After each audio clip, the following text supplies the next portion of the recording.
जय श्री राधे कृष्णा। मार्गशीर्ष मास की कथा अध्याय 5। इस कथा में भगवान श्री कृष्ण जी एक भक्त की परीक्षा लेते हैं। तो सभी का दिन मंगलमय हो, इसी के साथ आज की कथा में शुरू करूंगी।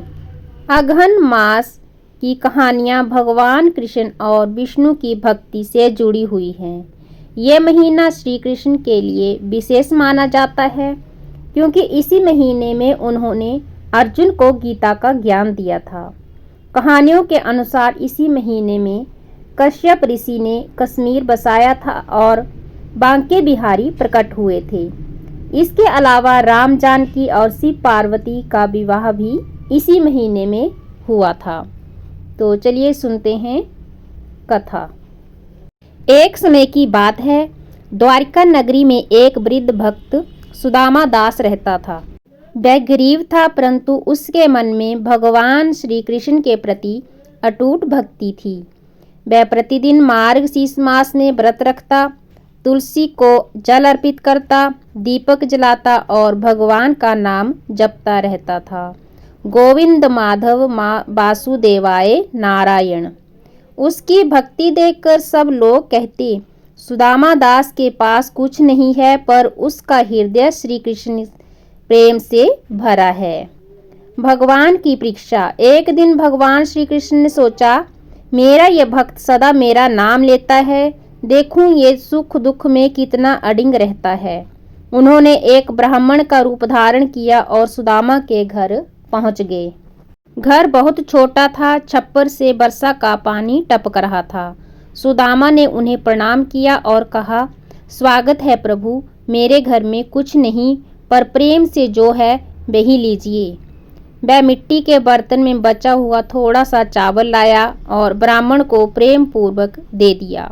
भगवान मुस्कुराए, वत्स, तुम्हें ज्ञात है कि मार्गशीर्ष मास में दान, भक्ति और सच्चे मन का अर्पण सर्वोत्तम होता है। जो भी बिना लोभ के देता है उसे अनंत फल मिलता है। अगले दिन जब सुदामा दास उठा तो देखा उसकी झोंपड़ी स्वर्ण महल में बदल गई है। रसोई में अनाज से भरे पात्र हैं और उसके वस्त्र रेशमी हो गए हैं। वह चकित होकर बोला, हे प्रभु, ये सब आपकी कृपा से हुआ है, पर मुझे वैभव नहीं, केवल आपका प्रेम चाहिए। तभी भगवान श्री कृष्ण अपने वास्तविक रूप में प्रकट हो गए और बोले, वत्स, तूने मार्गशीर्ष माह में सच्ची श्रद्धा और निस्वार्थ भक्ति दिखाई है। ऐसे ही भक्तों के कारण ये मास मुझे अति प्रिय है। भगवान ने उसे आशीर्वाद दिया, तेरे घर में सदा लक्ष्मी का वास रहेगा और जो तेरी कथा श्रद्धा से सुनेगा उसे भी भक्ति, धन और संतोष प्राप्त होगा। जो व्यक्ति मार्गशीर्ष माह की इस 5वीं कथा को श्रद्धा से सुनता है या पढ़ता है, उसका जीवन भक्ति से प्रकाशित हो जाता है। उसके घर में सुख, समृद्धि और शांति का वास होता है और अंत में उसे भगवान श्री कृष्ण की धाम की प्राप्ति होती है। इसी के साथ 5वां कथा अध्याय समाप्त होता है। अब सुनेंगे आप कथा अध्याय 6। मार्गशीर्ष माह के 6ठे अध्याय में भगवान श्री कृष्ण के मार्गदर्शन से जनमानस को सदाचार, दान और सत्य निष्ठा का संदेश मिलता है। कथा का सार इस प्रकार से है। गोकुल में मार्गशीर्ष माह का पावन पर्व चल रहा था। गांव के लोग इस महीने को अत्यंत शुभ मानते थे और भगवान श्री कृष्ण को प्रसन्न करने के लिए व्रत, पूजा और दान करते थे। एक दिन कुछ ग्वाल वालों ने श्री कृष्ण से पूछा, प्रिय कन्हैया, इस पवित्र मास में कौन सा आचरण सर्वोत्तम माना जाता है? भगवान मुस्कुराए और बोले, हे मित्रों, मार्गशीर्ष माह को मैंने स्वयं मासाना मार्गशीर्षोहम कहकर श्रेष्ठ बताया है। इस महीने में किया गया सत्संग, भोजन दान, जल दान, सत्य व्रत और मन, वाणी, कर्म की पवित्रता अन्य महीनों की अपेक्षा कई गुना फल देता है। इसके बाद श्री कृष्ण ने एक प्रसंग सुनाया। कभी एक निर्धन ब्राह्मण मार्गशीर्ष माह में प्रतिदिन थोड़ा सा भी भोजन पकाकर पहले भगवान को भोग लगाता था और फिर स्वयं खाता था। उसका जीवन सरल था पर हृदय अत्यंत पवित्र। मार्गशीर्ष की एक अमावस्या को उसने संकल्प लिया कि आज मैं किसी भूखे को भोजन कराए बिना स्वयं भोजन ग्रहण नहीं करूँगा। दिन भर भोजन पर भी उसे कोई अतिथि नहीं मिला। थका हारा ब्राह्मण संदेश में बैठा था, तभी एक वृद्ध साधु वहां आया।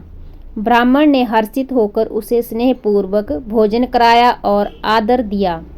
वृद्ध साधु भोजन करके प्रकट हुआ, हे ब्राह्मण, मैं स्वयं श्री हरि हूँ। तुम्हारे मार्गशीर्ष के दान, सत्य और भक्ति ने मुझे यहाँ आने को बाध्य किया है। भगवान ने उसे अखंड समृद्धि का वर दिया और कहा, जो मनुष्य मार्गशीर्ष माह में श्रद्धा से दान, सत्य पालन और भगवान के नाम का जयकारा लगाता है, उसे मेरे परम धाम की प्राप्ति होती है और जीवन में कभी अभाव नहीं रहता है।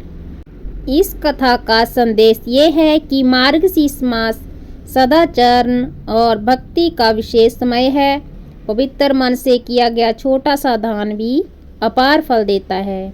अतिथि सत्कार और भूखे को भोजन कराना सबसे श्रेष्ठ सेवा माना गया है। ईश्वर भक्त के भाव से प्रसन्न होते हैं, ना कि उसकी संपत्ति से। अब सुनेंगे आप कथा अध्याय 7वां। मार्गशीर्ष मास के 7वें अध्याय में भगवान श्री कृष्ण विनम्रता, क्षमा और सेवा भाव का महत्व समझाते हैं।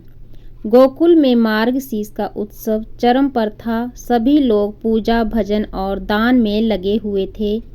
एक दिन यशोदा माँ ने देखा कि कुछ लोग पूजा तो कर रहे हैं, परंतु उनके मन में एक दूसरे के लिए ईर्ष्या और विरोध भी है।